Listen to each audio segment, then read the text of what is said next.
Bab tentang perempuan yang bermimpi seperti lelaki, yakni seperti lelaki bermimpi.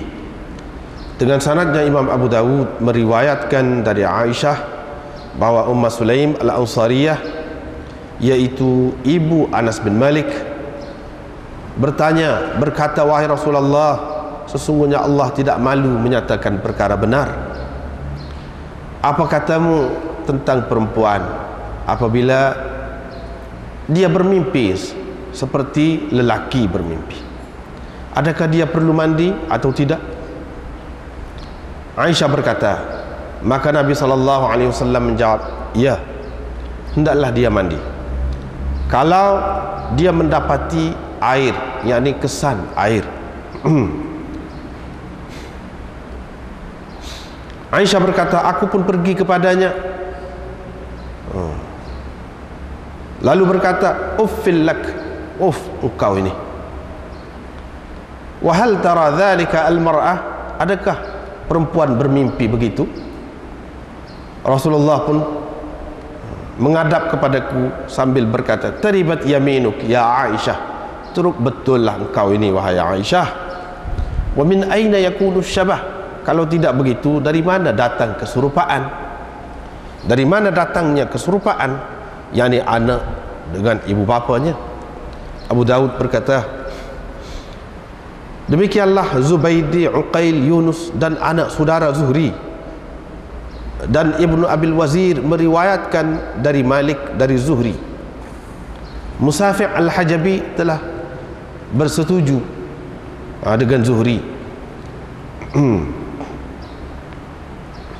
yakni Musafi' Al-Hajabi telah menjadi mutabi' kepada Zuhri. Beliau berkata dari Urwah dari Aisyah. Adapun Hisham bin Urwah, beliau berkata dari Urwah dari Zainab binti Abi Salamah dari Ummi Salamah bahwa Ummu Sulaim telah datang kepada Rasulullah sallallahu alaihi wasallam. Bab tentang kadar air yang memadai untuk mandi, ini untuk mandi junub. Diriwayatkan dari Aisyah bahwa Rasulullah sallallahu alaihi wasallam mandi dari bekas, yaitu farak, untuk mengangkat hadas. Mandi junub yang dari bekas farak. Abu Dawud berkata, Ma'mar meriwayatkan dari Zuhri dalam hadis ini, kata Aisyah, aku mandi bersama Rasulullah sallallahu alaihi wasallam dari bekas yang sama. Di dalam bekas itu ada air sebanyak satu farak. Abu Dawud berkata, Ibnu Uyainah meriwayatkan semakna dengan hadis Malik. Abu Dawud berkata, saya pernah mendengar Ahmad bin Hanbal berkata, farak itu 16 kati. Saya juga pernah mendengar dia berkata, gantang Ibnu Abi Dhi'b mengandungi atau sama banyak dengan sama banyak dengan 5 suku kati. Qala Abu Dawud berkata, orang yang mengatakan 8 kati itu, Ahmad menjawab, itu tidak mahfuz. Tidak mahfuz, mana tidak betul begitu. Abu Dawud berkata, pernah aku dengar Ahmad mengatakan, sesiapa yang memberi zakat fitrah mengikut kati kita ini, yaitu 5 suku kati, faqad awfa, berarti dia telah menyempurnakan zakatnya itu. Ada orang berkata kepada beliau, yakni kepada Ahmad, as-sayhani berat, yakni buah kurma sayhani itu berat. Ahmad menjawab, Ahmad berkata, sayhani lebih baik. Qala, kemudian Imam Ahmad berkata, la adri, saya tak pasti. Saya tak tahulah. Bab tentang mandi junub. Dengan sanadnya Imam Abu Daud meriwayatkan dari Jubair bin Mut'im bahawa para sahabat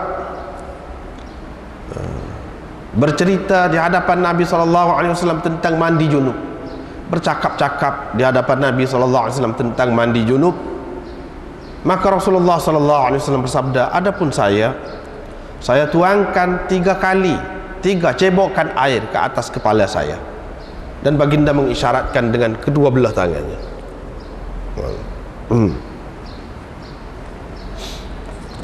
Diriwayatkan dari Aisyah, katanya Rasulullah SAW apabila mandi junub, baginda meminta sesuatu seperti hilab, yakni bekas untuk diperah susu unta, bekas untuk menampung susu unta, bekas seumpama hilab. Lalu baginda mengambil dengan kedua tapak tangannya, yakni air, dan dimulakan dengan kepala sebelah kanannya, kepala bahagian kanan kepala dia, kemudian bahagian kiri kepala, kemudian baginda mengambil air dengan kedua tapak tangannya, faqala bihima, lalu menuangkan ke atas kepalanya.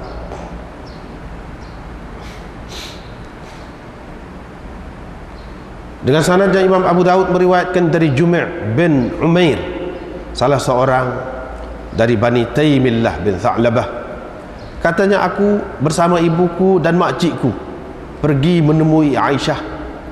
Lalu salah seorang dari mereka berdua, sama ada mak saya atau makcik saya, itu tanya, bagaimana kamu lakukan ketika mandi? Aisyah menjawab, Rasulullah SAW berwudu seperti wudunya untuk sembahyang, kemudian menuangkan air 3 kali ke atas kepalanya. Kita menuangkan 5 kali kerana rambut kita yang dijalin itu. Kerana jalinan rambut kita, yakni kerana rambut kita yang dijalin itu, maka kita menuangkan air di atas kepala 5 cebokan air. Dengan sanadnya Imam Abu Daud meriwayatkan dari Aisyah, katanya Rasulullah SAW apabila mandi junub, Sulaiman berkata, ini Imam Abu Daud ambil daripada 2 orang itu guru dia. Yang pertama Sulaiman bin Had, yang keduanya Musaddad. Ini hak Sulaiman, lafaz Sulaiman. Sulaiman kata, baginda mula dengan menuangkan air dengan tangan kanannya. Musaddad berkata, adalah riwayat dianya, beza isi dia, baginda membasuh kedua tangannya dan menuangkan bekas air ke atas tangan kanannya. Ini tuan pegang dengan tangan kiri lah, curah atas tangan kanan.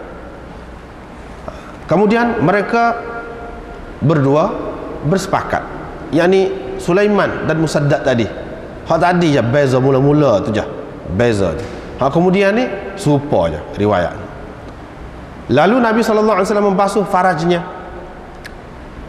Musaddad berkata, baginda menuang air ke atas tangan kirinya. Warubbama kanat, kadang-kadang Aisyah mengkinayah, yakni tidak menyebutkan lafaz yang terang tentang faraj itu, tetapi menyebutkan sesuatu perkataan yang menunjukkan makna itu lah. Kanat mana mengisyaratkan kepada faraj itu, yang ini tidak sebut dengan terang. Kemudian berwuduk seperti wuduknya untuk sembahyang, kemudian memasukkan kedua tangannya ke dalam bekas, lalu diselati rambutnya ataupun bulu di tubuhnya, digosok-gosok bulu di tubuhnya, sehingga apabila baginda tengok telah pun rata air itu pada kulitnya, ataupun telah membersihkan, air telah membersihkan kulitnya, afragha ala ra'sihi, baginda akan menuangkan air ke atas kepalanya 3 kali. Kalau ada lagi lebihan air, maka baginda akan menuangkannya ke atas tubuhnya. Dengan sanadnya Imam Abu Dawud meriwayatkan dari Aisyah, katanya Rasulullah sallallahu alaihi wasallam apabila mahu mandi junub, baginda akan mulakan dengan dua tangannya terlebih dahulu. Dibasuhnya kedua tangan itu, kemudian dibasuh marafiqahu, yakni segala pelipatan dan menuangkan air ke atas tubuhnya, ke atasnya. Fa idza anqahuma,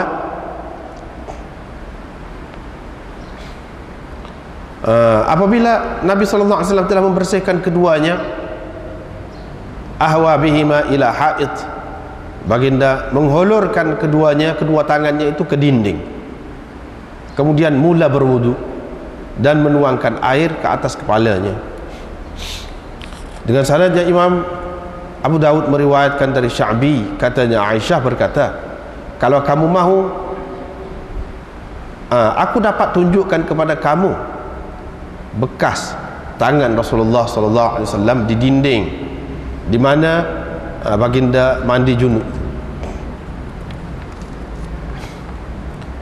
Dengan sanadnya Imam Abu Dawud meriwayatkan dari Ibnu Abbas dari makciknya Maimunah, katanya aku telah meletakkan air mandi untuk Nabi sallallahu alaihi wasallam, gunakan buat mandi junub.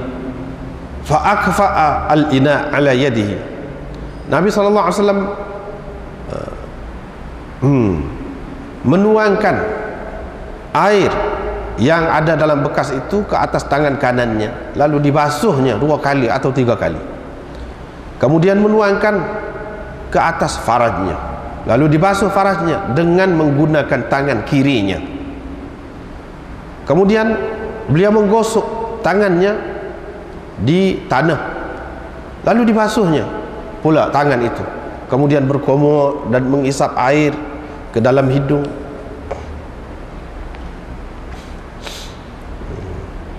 dan basuh muka dan 2 tangannya, kemudian mencurahkan air ke atas kepala dan tubuhnya. Kemudian Nabi SAW beralih ke satu penjuru, lalu membasuh kedua kakinya. Aku pun mengambil tuala lah, kita kata al-mindil, yakni tuala kain, selai kain. Tetapi Nabi SAW tidak mahu mengambilnya. Dia mula mengebaskan air itu dari tubuhnya. Aku menyebutkan perkara itu kepada Ibrahim. Beliau berkata, mereka berpendapat tidak mengapa menggunakan tuala itu, tetapi mereka tidak suka kalau dijadikan kebiasaan. Abu Daud berkata, Musaddad berkata, saya kata kepada Abdullah bin Daud, mereka tidak suka, kanu yakrahunahu lil 'adah, tidak suka tuala itu kerana kebiasaan. Faqala, Abdullah bin Daud berkata, begitulah sebenarnya, tapi saya dapati di dalam kitab saya, tulisan saya begini.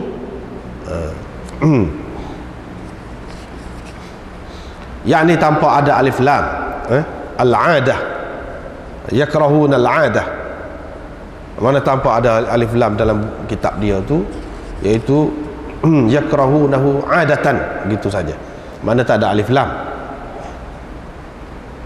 Dengan sanadnya Imam Abu Dawud meriwayatkan dari Syu'bah, katanya Ibnu Abbas apabila mandi junub akan menuangkan dengan tangan kanannya ke atas tangan kirinya 7 kali, kemudian basuh farajnya. Pernah satu kali itu dia terlupa berapa kali telah dia tuangkan.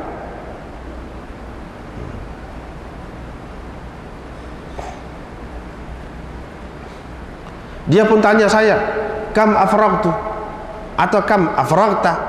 Kalau anak buah dia tu yang tuangkan, kalau dia sendiri tuangkan, kam afragtu, berapa kali sudah aku tuangkan. Saya berkata, saya tak pasti. Dia pun berkata, la ummalak, apalah engkau ni, wa ma yamna'uka an tadriya, apa salahnya kalau engkau pastikan. Kemudian dia berwuduk seperti wuduknya untuk sembahyang. Kemudian menuangkan air ke atas kulit tubuhnya. Kemudian dia berkata, beginilah Rasulullah sallallahu alaihi wasallam bersuci. Diriwayatkan dari Abdullah bin Umar katanya, sembahyang dulu 50, yakni asalnya 50. Mandi junub 7 kali, basuh air kencing dari kain 7 kali. Tetapi Rasulullah sallallahu alaihi wasallam terus memohon hingga tinggal sembahyang itu 5 kali sehari, 5 kali sehari, dan mandi junub sekali saja, dan membasuh air kencing pada kain sekali saja. Dengan sanadnya Imam Abu Daud meriwayatkan dari Abi Hurairah, katanya Rasulullah sallallahu alaihi wasallam bersabda, sesungguhnya di bawah setiap bulu ada janabah.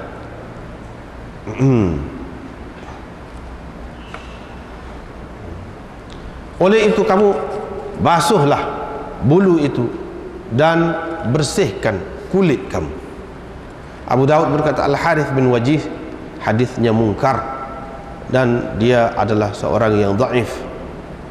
Diriwayatkan dari Ali, katanya sesungguhnya Rasulullah sallallahu alaihi wasallam bersabda, sesiapa yang meninggalkan maudhi'a sya'ratin,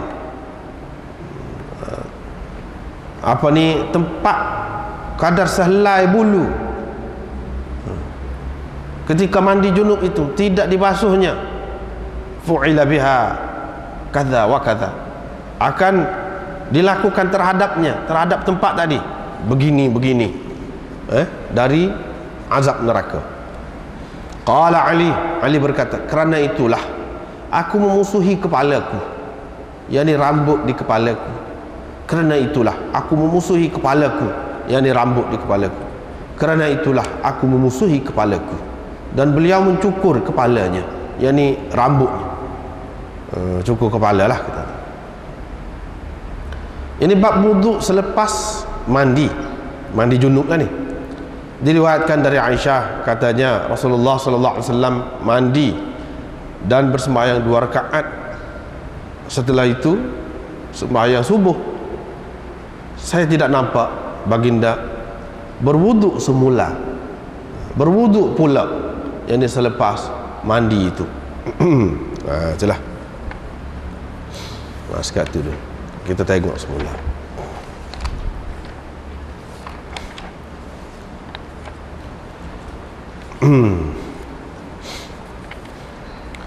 Ni mula-mula ni bab perempuan mimpi. Mimpi orang panggil ihtilam. Mimpi ihtilam, yang ni mimpi bersetubuh, atau orang panggil juga mimpi indah. Mimpi indah, orang panggil juga mimpi naik bukit. Macam-macam lah istilah yang digunakan. Perempuan mimpi, yang ni seperti lelaki bermimpi. Bagaimana?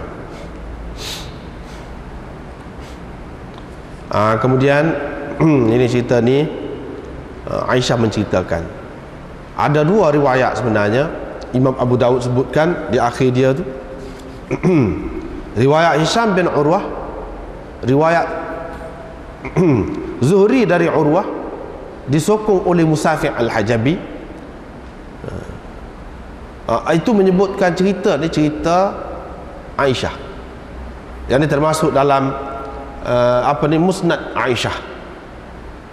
Tapi mengikut riwayat Hisham bin Urwah, di riwayatnya daripada Urwah lah juga. Ni di atas dia tu cerita ni Ummu Salamah. Berlaku peristiwa ni dengan Ummu Salamah, Ummu Sulaim tu, peristiwa Ummu Sulaim tanya Nabi sallallahu alaihi wasallam tu di hadapan Ummi Salamah. Setengah ulama mengatakan yang betulnya, yang sahihnya ialah hak berlaku di hadapan Ummi Salamah. Cerita ni cerita soal lah. Ummi Salamah tiba-tiba perawi tukar. Yang kata Aisyah situ. Ni Ummu Sulaim tanya gini-gini, lepas tu kata gini-gini. Dikatakan Aisyah kata, engkau ni apalah, Tanya muka lagu tu. Sebenarnya kata dia Ummi Salamah, bukan Aisyah. Ada yang mengatakan begitu. Ada pula yang mengatakan tidak. Aisyah hak sebenarnya berlaku.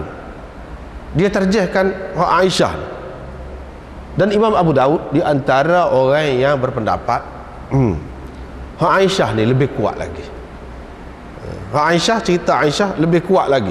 Peristiwa ni berlaku dengan Aisyah ni, antara Ummu Sulaim dengan Aisyah, bukan Ummu Sulaim dengan Ummi Salamah. Sebab apa? Dia awak mari Zubaidi, Uqail, Yunus, anak saudara Zuhri, Ibnu Abil Wazir, meriwayatkan dari Malik, dari Zuhri. Semuanya orang-orang ni riwayat lagu sana ni lah. Yang ni dari Urwah, dari Aisyah. Lepas tu Zuhri ni bukan dia seorang saja meriwayatkan gini. Ada seorang lagi namanya Musafi' Al-Hajabi. Dia juga meriwayatkan dari Urwah, dari Aisyah juga. Adapun Hisham bin Urwah tu dia seorang, tak ada orang lain meriwayatkan seperti dia. Ini seolah-olahnya Imam Abu Daud nak cerita kepada kita riwayat Aisyah dalam masalah ni diterjehkan. Lebih kuat peristiwa ni kalau antara dua itulah, mana berlaku di hadapan Aisyah. Itu dua. Yang ketiga, hak ni hak paling molek. Hak ni hak paling molek. Iaitu berlaku di hadapan kedua-duanya sekali. Ummu Sulaim tanya Nabi SAW ni di hadapan isteri dia yang bernama Aisyah dan isteri dia yang bernama Ummi Salamah, kedua-dua sekali. Apa tak boleh kau? Hak tu ada sekali dua. Boleh. Lepas tu masing-masing kedua-dua tu kata lagu tu kepada Ummu Sulaim. Boleh berlaku. Dan hak ni lah yang terbaik. Sebab kedua-duanya sahih. Nak kata Aisyah kata dan Ummu Salamah tak kata, cerita ni tak kemukakan cerita ni, tak. Kedua-duanya sahih. Jadi cara kita nak jamak, nak kompromikan di antara dua hadis yang nampak, satu pihak nampak orang ni yang beriwayat, satu pihak nampak orang ni, kedua-duanya kita terima kedua-dua. Hak tu pun ada riwayat juga, hak ni pun ada riwayat juga. Kerana peristiwa ni berlaku, pertanyaan ini berlaku di hadapan keduanya. Selesai masalah. Tak ada apa. Itu dari segi cerita ni. Musnad ni musnad siapa? Termasuk dalam musnad Aisyah ke? Atau termasuk dalam musnad Ummi Salamah? Orang panggil musnad. Yang ni riwayat dia, hak ni ke riwayat kedua-duanya. Boleh terima kedua. Cuma mengikut Abu Daud, lebih ramai perawi hak ni hak dari Aisyah. Tak apa, lebih ramai perawi hak tu kurang pun sikit, tak apa, asalkan dia sahih. Supaya baiklah. Ummu Sulaim ni siapa dia? Ummu Sulaim ni kalau kita tengok dalam hadis penting benar, dia ni orang rapat benar dengan Nabi SAW. Selalu duk pergi mari Nabi ke rumah dia ke rumah Nabi SAW biasa. Iaitu mak kepada Anas ni, dia sebut mak kepada Anas bin Malik. Tapi pada ketika tu Anas ni dia terkenal duduk dengan ayah tiri dia, iaitu Abu Talha, suami kepada Ummu Sulaim ni, Abu Talha namanya. Ummu Sulaim ni apabila dia Islam, ni orang Madinah dia ni, Al-Ansariyah, orang Madinah. Bila dia Islam, ayah kepada Anas, hak nama Malik, Anas bin Malik, ayah dia tu tak sah masuk Islam. Ummu Sulaim kata tak boleh masuk, kalau tidak kita kena pisah. Dan ayah Anas ni mati dalam keadaan tidak Islam. Begitu cerita. Lepas tu nak menikah. Dia nak menikah ni, Ummu Sulaim ni nak berkahwin dengan Abu Talha. Apabila nak berkahwin, boleh dia kata nak berkahwin lagu mana, awak tidak Islam. Kalau masuk Islam tak apa. Dah masuk Islam tu sendiri, jadi mas kahwin pun tak apa. Tu cerita. Jadi Anas bin Malik ni duduk dengan ayah tiri dia lah, Abu Talha. Abu Talha tu lah yang jaga dia. Ummu Sulaim ni di antara perempuan Ansar uh, yang dipuji oleh Nabi sallallahu alaihi wasallam secara keseluruhannya. Secara keseluruhan perempuan Ansar ni bagus. Sebab apa? Nabi sallallahu alaihi wasallam kata, malu tidak menghalang mereka untuk mendalami tafaqquh fid din, untuk mendalami agama. Bukan tak malu tanya benda-benda lagu ni, tapi dia nak pasti.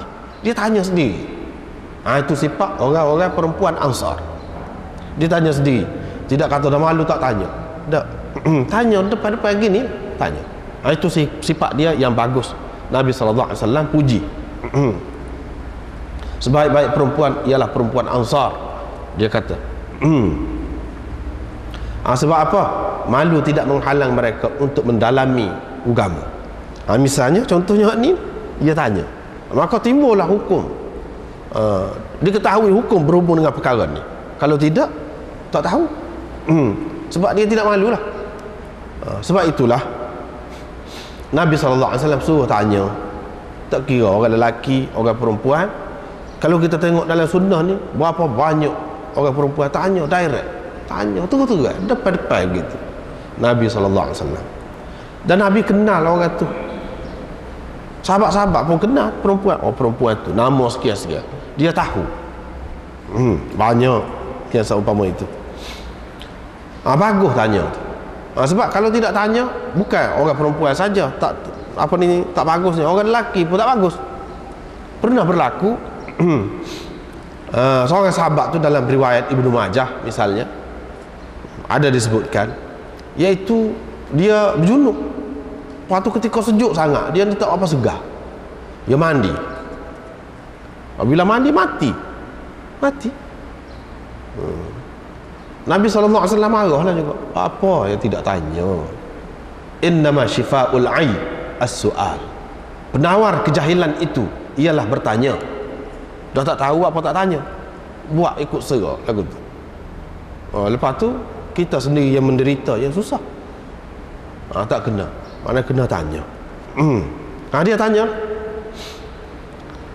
Tapi sebelum dia tanya, dia beradab. Dia kata Allah tidak malu menyatakan kebenaran. Tidak malu menyatakan kebenaran. Jadi orang perempuan apa, kalau dia tanya apa salahnya? Kalau dia tanya benda yang betul, benda yang benar, apa katamu? Atau bagaimana kalau perempuan itu bermimpi seperti lelaki? Dia kena mandi ke? Atau tidak? Aisyah pun kata, Nabi SAW kata, ya, dia kena mandi lah kalau dia dapati air, yang ni ada bekas ataupun kesan air, sama ada basah ke atau tidak basah ke, pasti itu kesan air. Aisyah pun kata, aku pun pergi dekat dia. Aku pun mengadak ke dia, kata, oh kamu ni tanya muka lagu tu. Kata dia, kata, adakah orang perempuan mimpi lagu tu? Nabi SAW pun ngadak saya pun, tengok ke saya, dan dia kata, teruk betul lah engkau ni, kata dia. Aisyah, kalaulah orang perempuan tu tidak keluar air, tidak ada air mani, dari mana datangnya keserupaan? Yang ni anak tu dengan ibu tak serupa dengan ayah, tapi serupa dengan mak. Aku mana? Itu menunjukkan perempuan tu keluar air mani juga. Ada air mani juga. Dalam kitab ni boleh kita tengok ni, muka surat 222 ni, bawah nombor 2. Dalam bab ini ada mengisbatkan mani kepada perempuan. Yang ni hadis ini menunjukkan perempuan tu ada air mani. Ada air mani. Dan ini suatu perkara yang disepakati di kalangan fuqaha, maknanya alim ulama Islam. Tetapi sebahagian ahli-ahli falsafah menafikan. Dia kata orang perempuan ini tidak ada air mani. Termasuk di antara mereka tu Aristotle dan Ibnu Sina. Ini dia kata perempuan itu tidak ada air mani. Memang dia ada juga air, tapi air dia tu tidak serupa air mani orang lelaki. Kalau kita nak terima air tu, air mani tu tidak serupa betul-betul dengan air mani lelaki, boleh kira ni menafikan air mani langsung, bukan air mani. Tapi hadis ini dengan jelas menunjukkan bahawa perempuan itu keluar air mani. Tak lagi, tak usah duk ayat Aristotle pun. Aristotle ni saintis besar, ahli falsafah zaman itu. Selama mana orang duk pakai kitab-kitab dia ni dalam berbagai-bagai bidang. Tapi lari tak lagi. Dalam hadis ini sebut ada air mani. Sebab keluar air mani itulah, kalau keluar air kecil, keluar air mazi, tidak kena mandi. Yang kena mandi ni sebab keluar air mani. Air mani lah yang selalu disebut-sebut kena mandi, itu air mani. Ni tentu dah bukan air benda lain. Kalau ada lah air benda lain, air lain lagi, tentu disebut. Ni tak ada. Itu satu, berkait dengan hukum mandi itu, menunjukkan betul-betul ini air mani. Yang keduanya, dari segi keserupaan anak tu, kadang-kadang anak tu serupa dengan ayah, kadang-kadang anak tu serupa dengan mak. Kut mana? Bukan serupa dengan mak saja, pun serupa dengan pak saudara balik mak, serupa dengan nenek ataupun datuk balik mak. Pergi 2-3 keturunan sebelumnya, mari hak serupa tu. Serupa tu bukan sekadar serupa muka, kadang-kadang pas kaki serupa ni. Banyak perkara lah serupa. Lagu mana? Itu dari segi logiknya. Kalau nak kira dari segi logik, adalah. Sedangkan kejadian manusia tu daripada air mani. Kalau air mani lelaki saja, tentu sekali semua orang ni serupa dengan ayah dia lah. Ini tidak. Mana dari segi pembentukan jantinanya, dari segi rupanya, dari banyak segi lah. Kalau ayah dia jatah sajalah kita kata. Tapi tidak lagu tu. Menunjukkan ibu dia tu pun ada juga air mani. Air mani itulah yang membentuk kejadian manusia. Bila ada air mani, maka air mani dia jenis keluar. Serupa dengan air kecil juga. Apabila sampai masa dia cukup-cukup sebab dia akan keluar. Lama tidak keluar, terutama orang lambat menikah misalnya kita kata, dia boleh jadi berlaku mimpi-mimpi yang seumpama ini, boleh berlaku. Dan apabila keluar air mani itu, kena mandi. Kena mandi. Hukumnya dari segi hukum syaraknya kena mandi. Semua kata sepakat dah ni. Tak ada kata tak kena mandi, kecuali tak ada air tu, bab lain lah, ataupun uzur tu lain lah. Tu tak boleh guna air tu. Kalau selagi boleh guna air, kena mandi. Tak boleh pergi tu. Semua terima lah. Cuma kalau ada pun beza sikit-sikit lah. Dari segi hak ni kata kena niat, hak ni kata tak payah niat, tak pasal mandi. Tu ialah beza. Tapi mandi tu kena mandi, tak boleh tak mandi. Mandi tu sebab apa? Hak masalah mandi junub, sebagai bersyukur kepada Allah Subhanahu Wa Taala. Itu dari segi hikmat dia, hikmat mandi. Dan hak tu mandi itulah tuntutan fitrah sebenarnya. Haiwan, binatang mana-mana pun.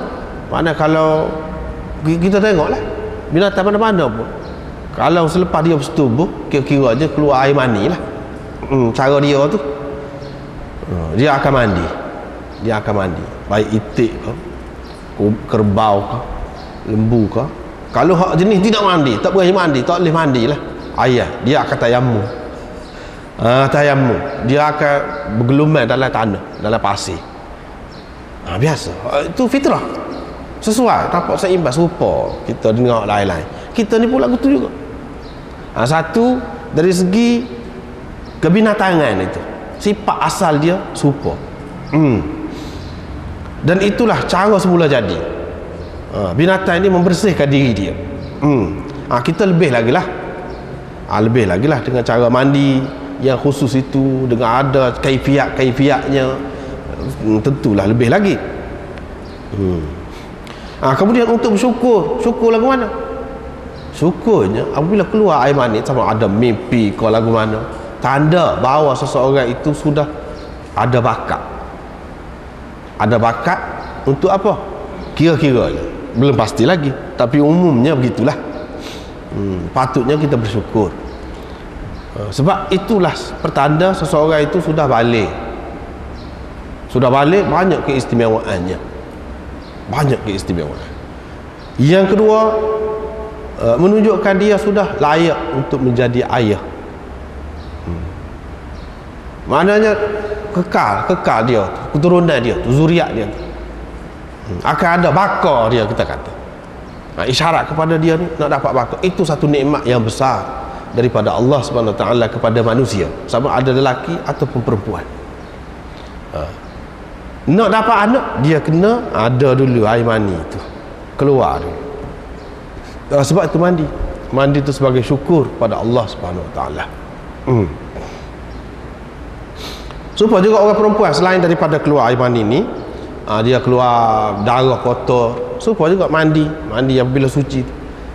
Itu pun tanda kesyukuran juga, sebagai kesyukuran juga. Apabila seseorang ni suka, gembira pada pagi raya, disunatkan suruh mandi.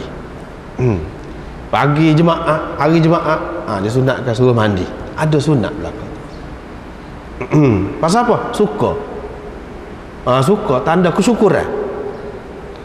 Jadi sebagai tanda kesyukuran orang perempuan tu, bila dia keluar darah haid tu, menandakan dia ni sudah layak menjadi ibu. Sudah layak menjadi ibu. Dan itu satu nikmat yang besar kepada manusia. Tak apalah. Dia kata kalau dia dapati air, maknanya ada kesan air lah, seperti lelaki sebelum pada ni, bab sebelum pada ni berkenaan dengan lelaki kita sudah jumpa dah. Aisyah pun kata, mana uffil lak, kau ni. Kata dia tanya kalau lagu tu. Ini sifat orang perempuan, dia pemalu. Sama-sama dia tu pula dia kata. Nabi SAW pun kata lagu tu, taribat yaminuk, kena tanahlah tangan kananmu.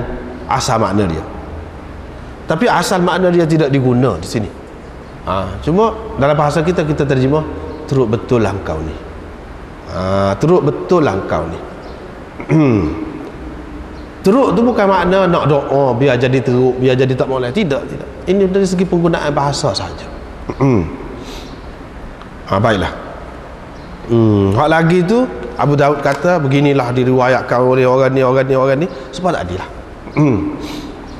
Dia nak mentarjihkan riwayat siapa Zuhri itu daripada riwayat Hisham. Tapi riwayat Hisham pun sahih juga. Ni Hisham meriwayatkan dari ayahnya Urwah meriwayatkan dari Zainab binti Abi Salamah, yang ni anak tiri Nabi SAW. Zainab namanya. Ummi Salamah dulu menikah dengan Abu Salamah tu. Abu Salamah mati selepas belum mendapat luka dalam perang, mati. Nabi SAW menikah dengan Ummi Salamah ni. Sudah 2 orang anak dia pada ketika tu, Ummi Salamah. Jadi ceritanya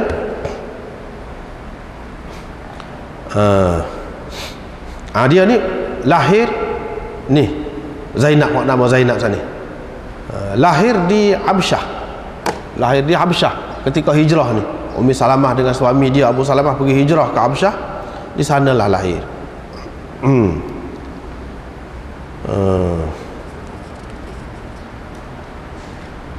Dulu nama dia Barrah. Lepas tu Nabi SAW tukar nama dia jadi Zainab. Jadi Zainab. Barrah tu apa maknanya? Barrah, bagus, jauh, baik. Barrah. Nabi SAW tukar nama dia kepada Zainab. Itulah cara Nabi SAW. Dia tak suka nama tu kalau lebih sangat. Kalau tak molek sangat tak sih juga. Tapi kalau Allah molek sangat, kita bubuh nama tu, dia tak kenal juga. Dia suruh sedang molek lah. Jangan bubuh nama sebaik-baik manusia. Sebaik-baik manusia. Manusia paling baik, kita kata khairun nas. Misalnya tak salah tu, dia tukar nama. Ni ada riwayat daripada Aminah, daripada Zainab, dia berkata Nabi SAW apabila masuk ke rumah dia akan mandi. Rumah dia lah. Mak saya pun kata pergilah jumpa dengan Nabi tu. Apabila aku masuk pada suatu hari itulah ceritanya. Pada suatu hari itu ada dalam kitab ni. Nabi SAW pun sembuh air di muka aku. Nafakha fi wajhi minal ma'. Nabi SAW dia rajin juga bergurau dengan budak-budak dalam mulut dia. Apabila buka pintu, dia sembuh air ke muka tu. Dia bergurau dengan budak-budak. Bukan dengan anak tiri dia saja, dengan orang lain pun dia ada juga bergurau di jenis sembuh air.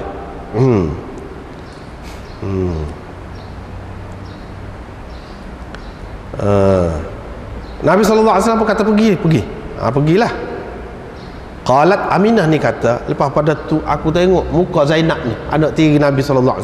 Setelah dia tua benar dah, tak kurang comel muka dia. Itu kesan air Nabi SAW sembuh ke muka dia. Dapat gurau, bulan-bulan gurau gitu pun jadi. Sampai aku tua, muka dia tu berseri-seri muka dia. Begitulah.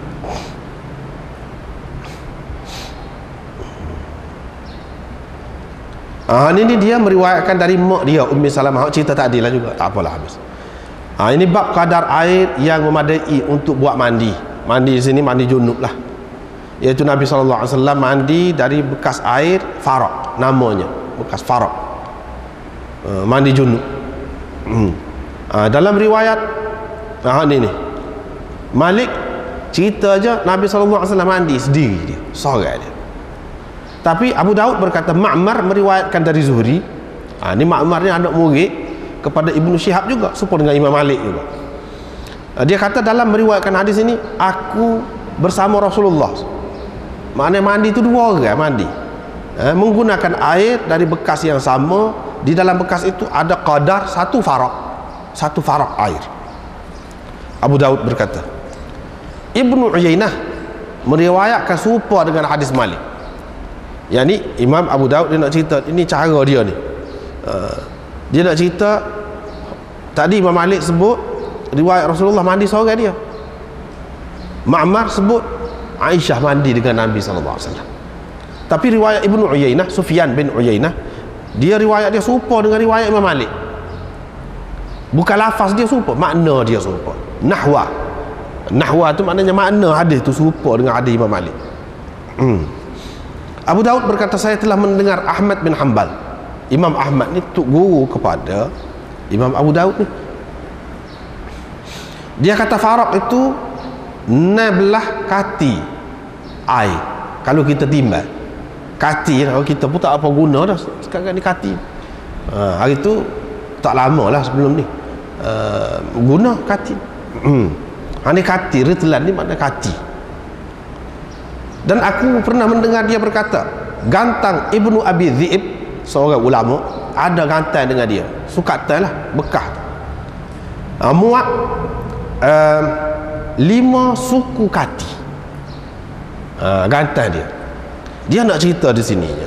Yang ini Nabi SAW mandi dalam bekas air, kadar banyak air tu, lebih kurang tu. Lebih kurang tu, satu gantang Ibnu Abi Dhi'ib, satu gantang.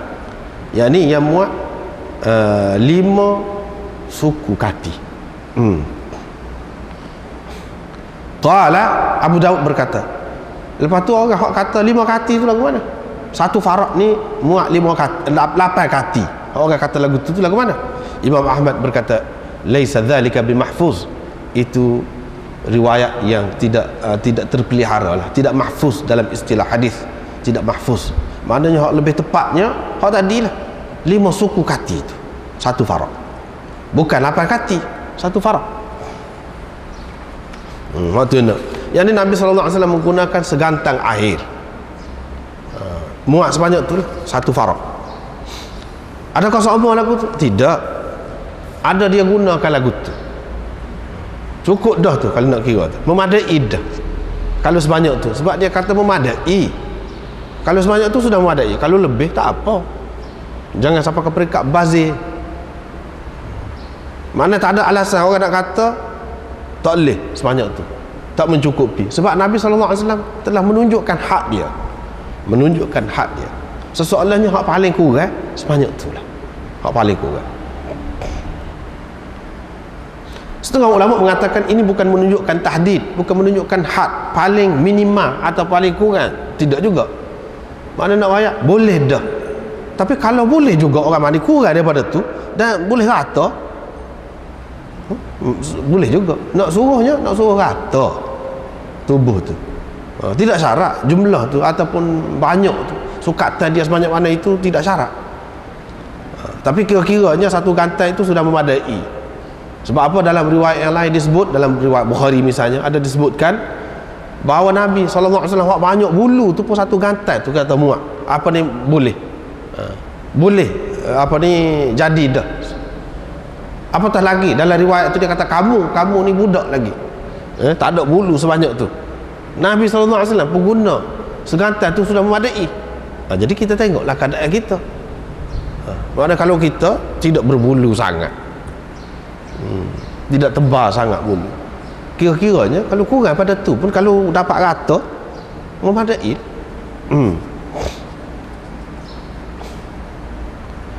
Tetapi yang sebaik-baiknya lebih lagi lah daripada tu, supaya rata, pasti rata. Abu Daud berkata, saya mendengar Ahmad mengatakan orang yang bagi sedekah zakat fitrah ni kena segantai makanan setempat itu. Imam Ahmad kata orang yang beri dengan kati kita ni, iaitu 5 suku kati, sudah memadai. Sebab 5 suku kati ni dia sama dengan segantai. Jadi zakat tu orang bagi segantai, sudah memadai. Sebab itulah Imam Ahmad kata memadai, sebab dia 5 suku kati ni dia sama dengan satu farak. Satu farak tu satu gantai. Begitu memadai. Tapi lepas pada tu ada orang tanya dalam majlis tu, ada orang tanya Imam Ahmad, sayhani yang ni jenis buah kurma yang molek lah, buah kurma yang berkualiti. Sayhani ni dia berat. Apabila dia berat, kalau nak kira kati tak sapa 5 kati ni, suku ni tak sapa. Berat. Dia kata kalau sayhani lebih baik. Imam Ahmad kata sayhani ada hak molek lebih baik. Hak molek lebih baik. Lepas pada tu dia kata pula, dia sesoalannya dia tak berapa jijak hak orang tanya tu. Ini maksudnya dalam syarah ni disebut, dia tidak berapa, dia tak tangkap molek. Imam Ahmad tak tangkap molek maksud pertanyaan orang kata buah kurma sayhani ni dia berat. Apabila dia berat, maknanya boleh jadi tak sapa sebanyak tu, tak sapa segantai tu, segantai tu. Dia sudah sapa 5 kati, 5 suku kati tu. Mana sikit lagu mana. Mula-mula Imam Ahmad kata baguslah kalau lagu tu lebih bagus boleh. Lepas pada tu dia pun dia baru faham maksud orang tanya. Saya tak pastilah pula tu kalau lagu tu. Ini maksud la adri, saya tak pastilah pula. Ada pun orang lain, Imam Syafi'i, Imam Abu Hanifah dan lain-lain jelas dah sudah kata tak kira hak molek ke hak berat ke, dia kira sukatan tu kena segantai. Jangan dia ambil kira sama dengan timbangan sana. Sebab timbangan tu dia tidak sama pula tu. Kena kira dari segi mutu makanan sana. Beras tu dengan beras ni tidak sama, gandum tu dengan gandum ni tidak sama kalau nak kira dari segi timbangan. Tetapi dia akan sama dari segi sukatan. Kita kira hak sukat tu. Sebab apa, dalam hadis yang lain jelas disebutkan gantang tu disebut dengan jelas. Ada pun hak kati ni tidak. Cuma kebetulan kati ni sama banyak dengan segantai, tu kebetulan. Tapi ada juga jenis-jenis yang tak sapa sebanyak ni pun. Mana sudah 5 suku kati tapi tak cukup lagi segantai. Jadi adakah sudah memadai? Jawabnya kalau Imam Syafi'i, Imam Abu Hanifah dan jumhur ulama kata tak memadai, tak boleh, dia kena segantai. Itu Imam Ahmad. Lepas pada tu barulah dia jejak maksud orang tanya tu. Baru dia jawab la adri, saya tak pasti lagu tu. Jadi macam dia terlekat jugalah di situ. Dia terlekat. Ini bab mandi junub. Habislah situ. Hak saat ni cara ke mandi sebanyak mana air memadai. Banyak tu lah. Mandi junub. Asal ni kita sudah terjemah dah. Hadis yang pertama ni Jubair bin Mut'im kata sahabat-sahabat duduk bincang depan Nabi SAW tentang mandi junub. Orang dia kata banyak ni, aku tak cukup sebanyak ni, aku kena sebanyak ni, aku kata lah banyak ni. Nabi SAW pun kata saya buat lagu ni, mandi tu. Orang dia kata buat lagu ni, buat lagu ni. Nabi SAW kata saya curah air 3 kali atas kepala. Dia isyaratkan. Ni hadis ringkas. Kalau hak detail dia ada lagi. Ini ringkas sangat. Dia nak cerita kaifiat, cara tu untuk menjimatkan air macam mana. Itu kita ambil air, bubuh atas kepala, gonyo-gonyo, selati, takhlil, orang panggil takhlilus sya'r. Jadi kita gonyo-gonyo sampai dia rata air dengan cara lagu tu, bukan dengan cara bung lagu tu parahlah. Kalau dengan cara kita curah air atas kepala, lepas tu gosok biar rata, boleh cukup. Seterusnya riwayat daripada Aisyah, katanya Nabi SAW bila nak mandi dia akan minta satu bekas serupa ataupun sama besar bekas itu dengan bekas susu yang diperah ke dalam bekas bekas susu tu orang panggil hilap ni mana sekali perah susu unta hak jenis susu banyak lah, sekali perah tu muat satu baldi lah, kita kata satu baldi kita hak sederhana. Itu hilap. Biasanya orang-orang dia perah susu dalam hilap itu. Bukan bermakna Nabi SAW tidak cuci bekas tu, tidak. Hak bau-bau hamih dia tu guna hak tu bekas, tidak. Dia kata nahwa ataupun nahwil hilap, serupa tu ataupun sama besar dengan hilap yang digunakan untuk perah susu. Sekali perah muatlah sebanyak tu. Yang ni satu baldi memang banyak susu. Nabi SAW pun ambil dengan 2 tapak tangan dia. Hak ni pun rekas juga ni, rekas lagi. Adakah ambil gitu selalu tidak basuh tangan dulu? Ada, basuh tangan dulu. Sini tak ada cerita basuh tangan. Terus maknanya celup tangan tu, 2 belah tangan dalam bekas, basuh balik kanan, kepala balik kanan, lepas tu basuh balik kiri, lepas tu ambil pula dengan kedua belah tangan, lepas tu tuai atas kepala, tengah, gitu saja.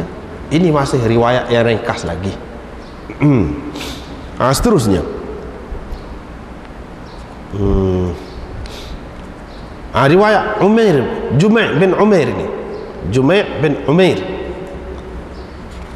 dia kata aku masuk pergi berjumpa dengan Aisyah bersama-sama dengan mak aku dan mak cik aku.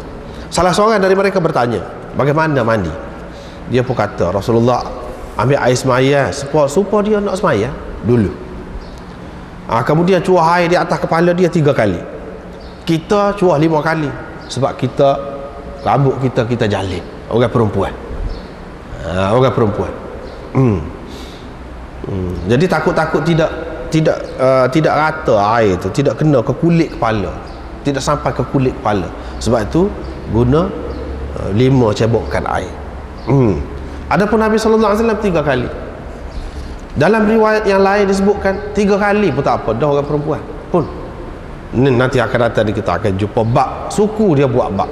Orang perempuan tak payah buka rambut dia yang dijalin, yang dipintal itu tak perlu buka. Dan kalau tidak kena habis rambut dia tu, tidak rata tu pun tak apa. Benda tu benda khilaf lah. Nantilah apabila sampai sana kita akan jumpa. Mana tak payah buka rambut tu, hak perlu ratanya biar rata di atas kepala ni, bahagian kulit kepala ni biar rata air. Cukup lah. Itulah amalan-amalan kebanyakan isteri-isteri Nabi SAW. Lagu tu tidak perlu basah habis semua rambut tu. Kalau rambut panjang sampai pinggang misalnya kita kata, susah juga. Jadi hak pintar tak perlu buka, hak pintar, hak jalin. Baiklah. Ini berhubung dengan beza orang lelaki dengan perempuan. Tapi sebenarnya tidak khusus. Orang perempuan pun kalau 3 kali, asalkan dia berasa dia yakin rata dah kulit kepala dia, cukuplah.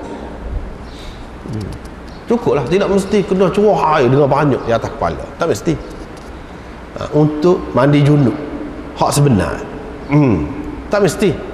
Mana sekadar tadi pun sudah memadai. Tetapi riwayat ini tidak sahih. Riwayat ini Alah ke hujung ni Abu Daud ni dalam bab ni banyak orang tidak sahih.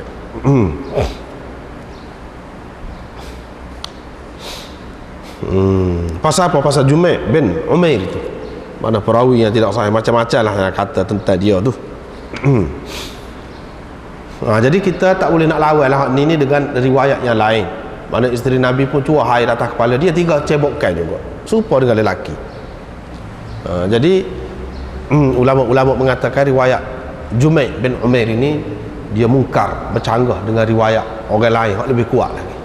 Jadi kita tak boleh pegang dengan ni. Nak buat tu boleh, nak lebih lagi pun tak apa. Nak mandi basuh habis rambut tak apa, tapi nak kata kita terikat dengan ni dah, 3 cebokkan pun boleh dah. Seterusnya riwayat daripada Aisyah, iaitu Rasulullah sallallahu alaihi wasallam apabila mandi junub, Sulaiman kata dia mulakan tuan dengan tangan kanan dia. Itu bercanggah. Musaddad kata dia basuh kedua tangan dia, dituang air bekas tu ke atas tangan kanan. Maknanya guna tangan kiri tuang atas tangan kanan, lepas tu basuh tangan dulu. Ni riwayat yang agak detail, jelas ni. Wa qala Musaddad yufrigh ala shimalihi, Musaddad kata dia curah air atas tangan kiri dia, maknanya curah pula lepas tu atas tangan kiri. Lepas tu bila curah atas tangan kiri tu untuk basuh faraj dia. Kadang-kadang dia tidak sebut faraj itu, sebab faraj itu agak kasar sikit lah. Kalau kita sebut zakar misalnya, kita kata tak apa, boleh sebut, orang kita pun biasa juga sebut. Tapi kalau sebut setengah-setengah perkataan tu kita berasa sikit lah, tak berapa sedap. Tapi kalau sebut kemaluan, lagi ringan, rasa ringan, tidak berasa berat.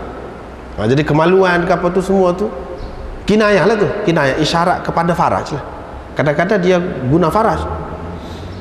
Jadi faraj ini tidak khusus untuk perempuan saja, orang lelaki pun dikatakan faraj juga. Kemaluan dia. Lepas tu dia ambil air semaya, supaya ambil air semaya untuk semaya, lepas pada basuh.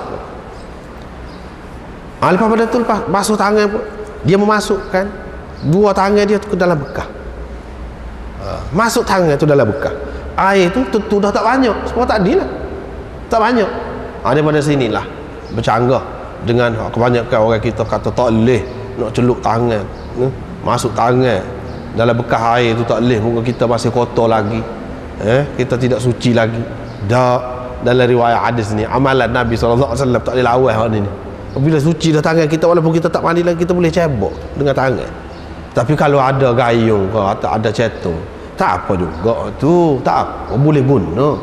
Ni kalau nak guna tangan pun tak apa, tidak kata jadi kotor air tu, jadi musta'mal air tu, tidak musta'mal. Orang yang kata lagu tu canggah dengan hadis ni, bukan sedua, banyak hadis hak lagu ni. Pada ketika ambil air semaya, pada ketika mandi junub semua cebok dengan tangan gitu, celup, lepas tu celup pula gitu. Kalau mandi 2 orang, isteri Nabi SAW ketika mandi 2 orang, isteri dia celup pun, lepas tu dia celup, gila-gila lah. Seperti dalam hadis Bukhari dia sebut, silih berganti tangan kami tu masuk ke dalam bekah air. Mana cebok dengan tangan, tak apa.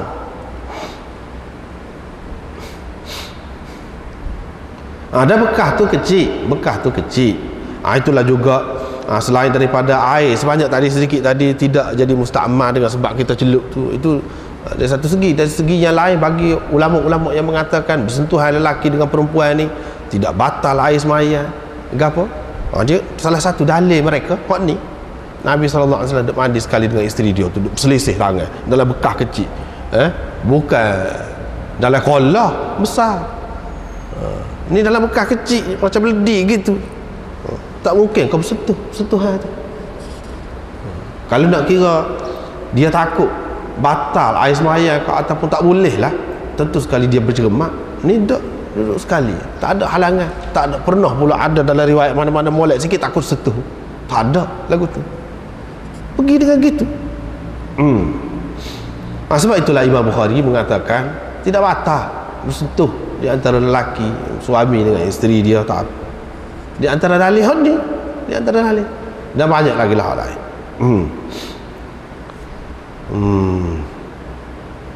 Lepas tu dia pun menyelati kulit bulu-bulu di tubuhnya. Kalau kita kata sya'rahu ni rambut, mana dia berata air tu di kulit rambut, begitu juga di tubuh dia. Sehingga apabila dia nampak ataupun dia yakin telah rata dah air tu kena tubuh dia ataupun telah bersih dah tubuh dia, dia pun akan tuangkan ke atas kepala dia 3 kali dengan cebok tadi lah. Kalau ada lagi lebih, dia akan tuangkan air itu ke tubuhnya. Gitulah cara yang Nabi SAW buat. Sekarang ni kita mandi dengan paip, menggunakan paip hujan, macam-macam. Boleh berlaku tu, tidak syarat, tidak kata lagu ni mesti lagu ni, tidak. Lagu mana-mana pun boleh. Yang pentingnya nak kena rata, air tu kena di tubuh, tu yang penting. Seterusnya ni cerita lagi, basuh 2 tapak tangan dulu. Lepas pada tu basuh pelipatan bawah ketiak, bawah pelipatan lutut, celah-celah jari, gitu, celah paha, tu tempat-tempat lagu tu dibasuh. Lepas tu tuangkan air di tempat tu. Apabila sudah bersih, apabila dia sudah basuh pada kemaluan dia pergi ke dinding, sapu ke dinding, sapu tangan tu ke dinding.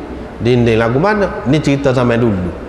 Dinding rumah orang zaman dulu, dinding tu pun daripada tanah. Tujuan sapu ke dinding tu nak suruh cuci, sapu tanah. Orang zaman dulu guna tanah tu sebagai sabun. Memadai ida lagu tu. Jadi sekarang ni tak ada tanah dah dalam rumah, dalam bilik air. Apa maksudnya ni? Maksudnya kita gunakan sesuatu untuk lebih menyucikan tangan kita. Kita guna sabun, boleh, super juga. Sama siapa maksud tu, guna sabun, basuh tangan ke apa tu. Inilah bagi ulama-ulama yang mengatakan air mani ke apa tu najis, seperti Imam Abu Hanifah, Imam Malik mengatakan najis. Kalau tak najis buat apa ya, gomo gini mo dibasuh sapu gitu mo, kata dia. Bagi orang yang mengatakan tidak najis, dia kata tidak semesti kalau basuh begitu tu ada najis. Sebab kita sapu hingu, sehingu, lepas tu kita basuh dengan air, apakah najis? Tidak najis, tak mesti.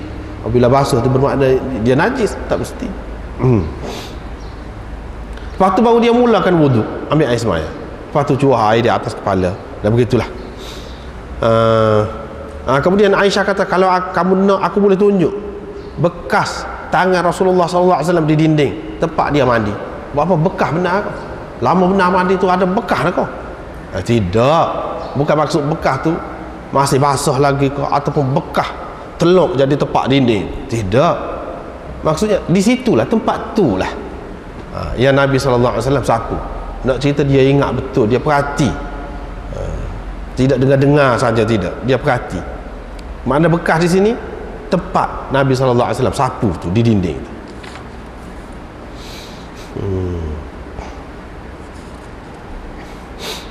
Seterusnya ni hak Maimunah pula, isteri dia, letak ruslan air untuk buat mandi junub.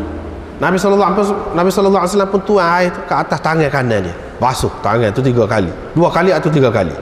Kemudian basuh pula faraj dia, dia basuh faraj dia dengan tangan kiri dia. Dia tidak guna tangan kanan, dia guna tangan kiri. Kemudian dia sapunya tangannya tu di bumi ataupun di tanah, pada tanah. Lalu basuh pula bawah dia. Lepas tu komo, isa air ke hidung, basuh muka dan tangan, dan seterusnya lah. Lepas tu dia pun beralih daripada tempat dia mandi tadi, lalu basuh kaki. Nak suruh jimat air lah. Ambil air semayang pun tadi tak basuh kaki. Pasal apa? Duduk di tanah ni, bila kena air tu kan dia naik mengecik, di pasir-pasir ke apa tu, naik ke betis. Jadi dia kira basuh sekali. Basuh kaki untuk ambil air semayang tu kira sekali dah. Dengan mandi, cuci selalu. Dia beralih sikit, basuh kaki. Saya pun nak bagi tuala lah, macam tuala, dia tak siap ambil. Dia retak-retak, dia buat gitu. Rajin kan kita buat gitu. Kita buat gitu. Saya sebut, kata perawi ini, kepada Ibrahim. Saya sebut kepada Ibrahim. Yang ni Amash kata. Hak ni dia ambil daripada Salim. Dia sebut kepada Ibrahim An-Nakhai, mana seorang ulama besar lah pada masa tu, tabi'in. Ibrahim kata, apa dia tidak ambil tu? Kain tuala tu apa? Ibrahim kata, orang salaf dulu, sahabat-sahabat dulu, tidak kata tak boleh nak guna kain tuala tu, tidak. Tetapi mereka tak suka kalau dijadikan adat, tak boleh kalau tak ada. Itu pun bukan tak suka tu, maknanya sampai haram ke makruh ke, tak juga. Mana sampai jadi kebiasaan tak boleh. Tak say lagu tu. Mana kadang-kadang kalau kita tidak lak pun tak apa, tidak kata sampai jadi balah dengan bini. Pasal apa? Kita sedia kain tuala. Tak ada lagu tu. Kurang-kurangnya kalau kita dapat ni pengajarannya, Nabi SAW ni orang yang simple, orang yang sederhana, mudah basa, tidak kata cerewet, menyusahkan bini ke apa, tidak. Nak bagi pun kadang-kadang dia tak saya ambil. Tak saya ambil tu apa?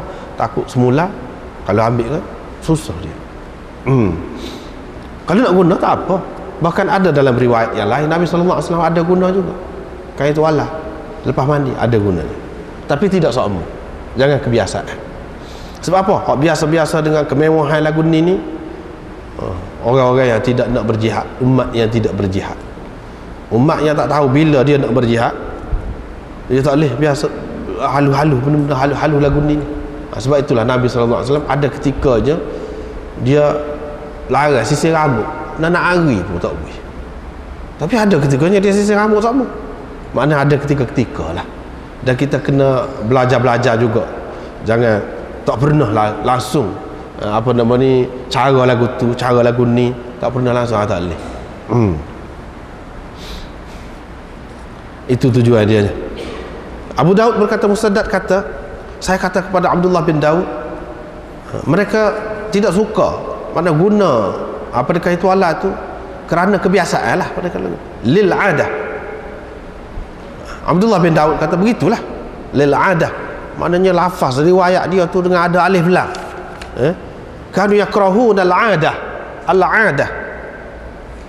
Tetapi saya dapati dalam buku saya, dalam catatan saya, lagu ni mana tak ada alif lam, tak ada alif lam. Yang ni kanu yakrahuna adatan. Ni nak ceritanya perawi ni dia cermat.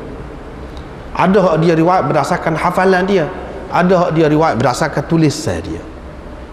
Hak dalam kitab dia tulis lagu mana? Hak saat ni lah al-adah. Hak ni dia kata, hak dalam hak saya tulis tak ada alif lam. Tapi kalau dari segi ba'da dia lebih kurang. Nak cerita kadang-kadang dalam bahasa Arab ni alif lam saja tu memberi makna yang besar tu, berlainan tu.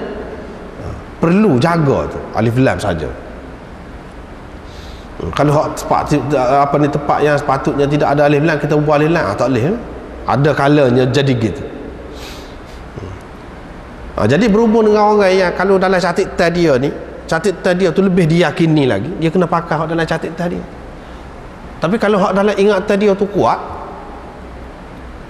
tak apa dia buat tak serupa dengan hak dalam catatan dia. Dia riwayat pula tak serupa dengan hak dalam catatan dia, tak apa. Apalagi kalau tidak mengubah makna lah. Seterusnya riwayat daripada Ibnu Abbas. Yang ni apabila dia mandi, seperti tadi lah. Cuma dia basuh 7 kali ni. 7 kali. Basuh faraj pun 7 kali. Satu kali tu dia terlupa. Berapa dah dia curah air? Dia pun tanya, berapa kali dah curah air? Curah air berapa kali dah? Jadi anak buah dia ni hak meriwayatkan daripada dia ni, Syu'bah ni. Dia kata tak pasti juga berapa kali. Dia kata apalah kamu ni, kata ni. Apa salahnya, kata dia, kalau ambil tahu? Apa salahnya kalau ambil tahu? Kita kata ambil tahu apa? Moga hal dia yang mandi. Tidak, anak buah ni kadang-kadang dia kena tengok. Walaupun benda lagu tu, perbuatan tu, kena perhati. Barulah dapat ilmu banyak. Dia kena perhati. Kalau tidak perhati tu boleh jadi terlepas banyak perkara lah. Lepas tu dia ambil air semaya, supaya ambil air semaya untuk semaya lah. Lepas tu dia kata begini, Rasulullah SAW bersuci.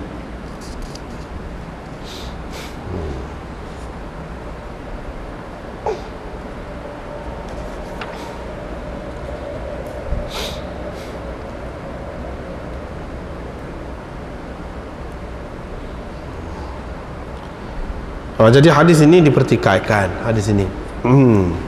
Mana setengah kata boleh kira, setengah kata dhaif hadis. Dalam riwayat yang satu lagi ni pun gitu juga, dhaif juga. Riwayat yang satu lagi ni. Yang ni kerana Abdullah bin Usm. Abdullah bin Usm. Dhaif juga. Hak basuh 7 kali ni. Mandi junub. Basuh satu-satu anggota tu 7 kali. Tak ada. Kalau diterima ada pun ni, hak ni suatu ketika dulu sudah mansuh dah. Ketetapan basuh lagu tu. Kalau basuh kena air kencing, kain tu kena air kencing, kena basuh 7 kali. Tidak syarat 7 kali tu. Jadi kalau suci dengan sekali pun sudah memadai iddah. Ni cerita hak dulu kalau diterima pun. Tapi masalahnya nak terima pun riwayat ni tidak sahih. Tak boleh nak itu. Cerita saja gitu.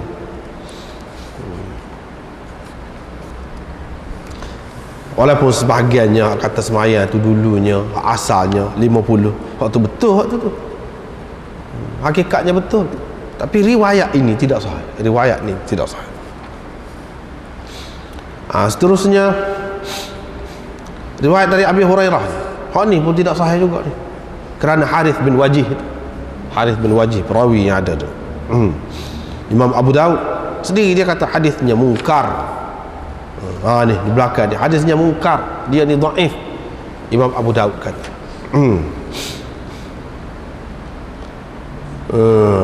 Di bawah setiap bulu tu ada junub. Yani anggota, seluruh anggota berjunub maksudnya. Di bawah setiap bulu anggota yang berbulu. Dengan sebab itulah Imam Abu Hanifah kata dalam hidung ni pun kena hisap air ke hidung ketika mandi junub. Kalau tidak tak boleh. Sebab apa? Dalam hidung kan ada bulu. Di bawah setiap bulu tu ada berjunub. Kena hisap air ke hidung. Kalau tidak tak boleh. Komo pun kena itu juga. Sebab apa? Dia kata ni termasuk dalam kulit juga. Basyarah. Kulit. Tetapi Imam Syafi'i dan ramai lagi yang lain mengatakan tak termasuk. Kalau tak masuk dalam hidung, pekuk. Mulut tu kata pun sah mandi junub. Tak masuk dalam hidung sikit pun, tak masuk dalam mulut sikit pun, tak perlu berkomo.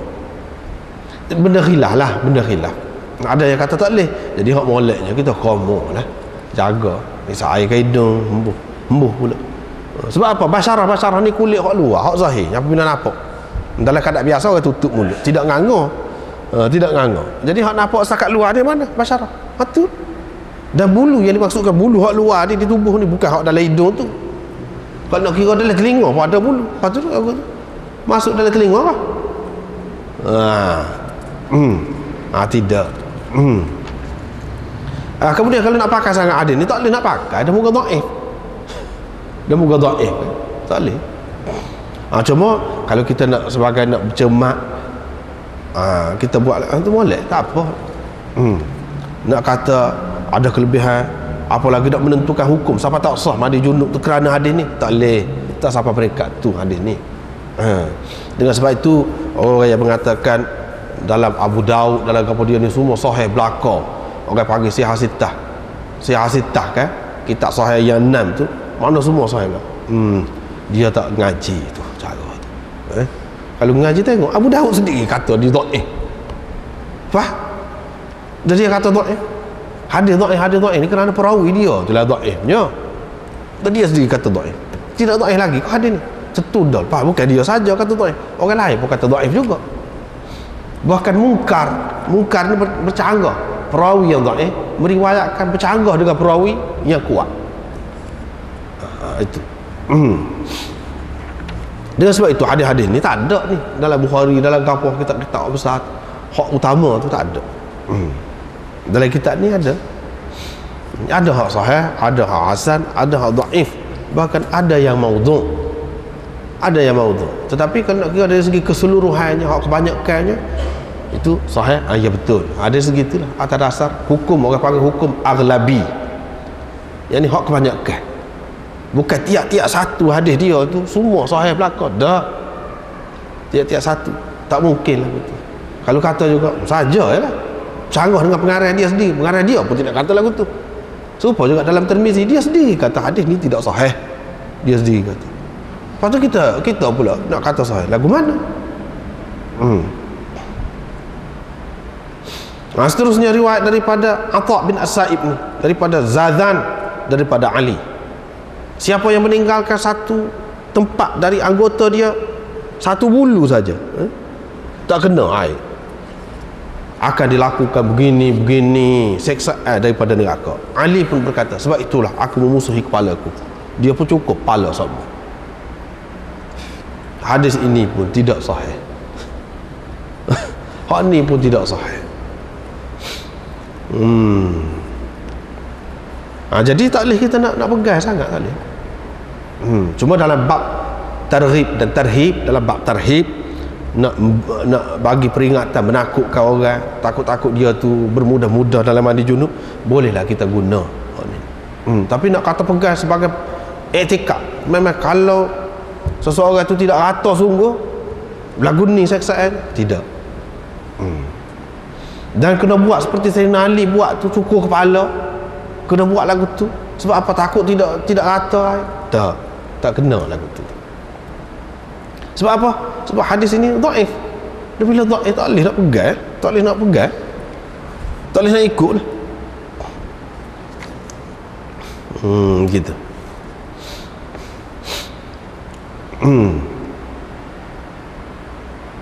Sebab itulah setengah ulama dia kata apa ni, ini menunjukkan sunat cukur kepala, kerana Nabi sallallahu alaihi wasallam tak kata gapo ni bila Sayyidina Ali cukur kepala. Dan kerana Sayyidina Ali itu salah seorang khulafaur rasyidin, ia disuruh kita menurutnya, sunnahnya.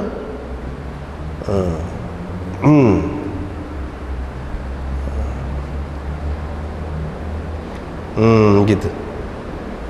Tetapi Mulla Aliul Qari dan Hafiz Ibn Hajar jawab mana orang yang kata sunat.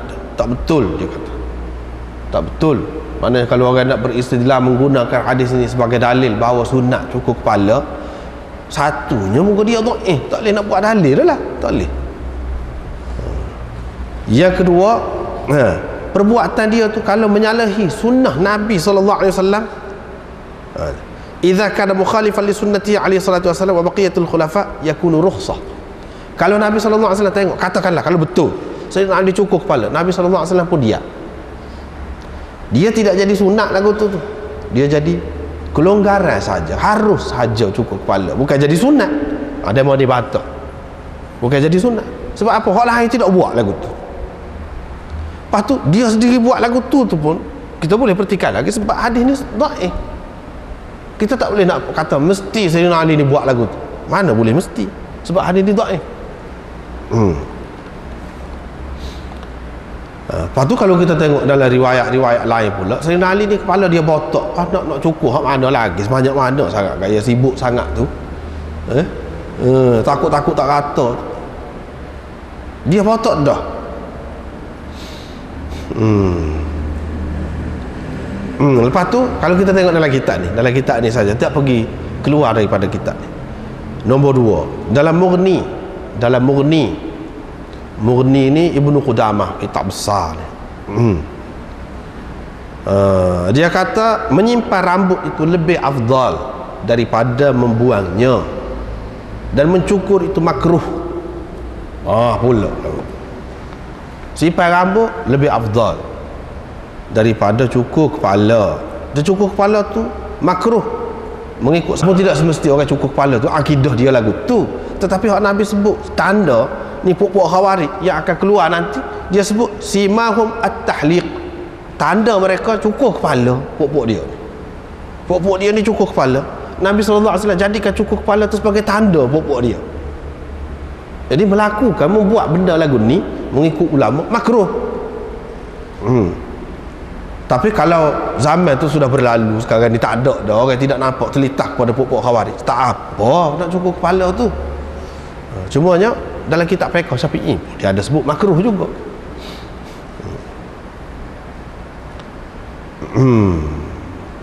Umar pernah berkata tentang Sabir, anak buah dia, kalau aku dapati engkau cukur kepala, nanti aku penggal kamu dengan pedang, kata dia. Siapa lagu tu Sayyidina Umar kata, marah Sayyidina Umar. Diriwayatkan dari Nabi SAW, tidak dibuang rambut ini kecuali pada haji atau umrah. satu je pada ketika nak buatnya rambut ni. Hak Nabi SAW sendiri buat pada ketika anak baru lahir tu, cukur pada ketika cukur tu, tu iyalah ada.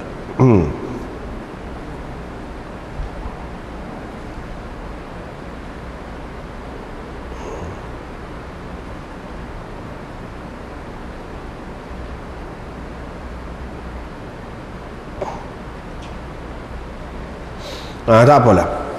Begitulah. Jadi hak moleknya tak cukup lah, sipai rambut. Jaga rambut. Dan Nabi SAW pun jaga sipai rambut.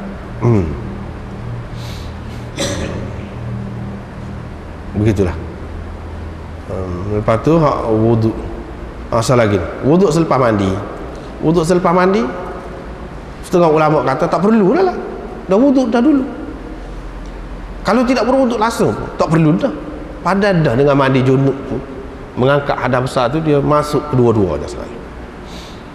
Nabi SAW, Aisyah kata saya tidak melihat Nabi SAW berwuduk semula, memperbarui wuduk selepas mandi tu tak ada. Tapi setengah ulama kata, dia kata kalau orang tu mandi, lepas tu dia tersentuh zakar dia apa, maka bolehlah dia ambil air semaya semula. Bagi orang yang mengatakan menyentuh zakar tu batal air semaya lah. Bagi orang kata tidak, tak ada satu. Tak ada satu.